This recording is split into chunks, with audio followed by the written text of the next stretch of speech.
Hello friends, welcome to my channel. আজকের ভিডিওতে আপনারা দেখবেন দোবাকি ক্যাম্প। এই দোবাকি ক্যাম্প আপনারা দেখবেন সুন্দরবন ভ্রমণের দ্বিতীয় দিনে। বর্তমানে আমি দাঁড়িয়ে রয়েছি দোবাকি ক্যাম্পের ঠিক সামনে। এখানে কিন্তু সেরকমভাবে কোনো এন্ট্রি ফি নেই, আপনি যে প্যাকেজে যাবেন তারাই কিন্তু আপনাদের ঘোরাবে সমস্ত সুন্দরবনের দ্রষ্টব্য।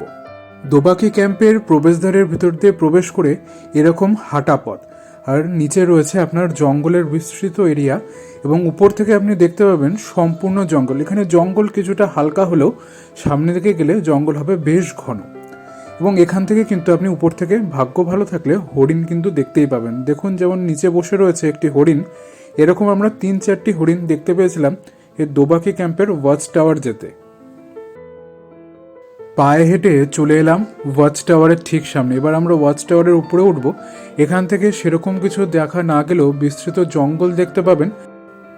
ওয়াচ টাওয়ারের উপরে উঠে সবার প্রথমে দেখব বিস্তৃত যে জঙ্গল রয়েছে, তাছাড়া কিন্তু এখানে দূরে দেখা যাবে প্রচুর পরিযায়ী পাখি এবং ছোট ছোট দুটো কুমিরের বাচ্চা দেখতে পেয়েছিলাম এই পুকুরের পাশে।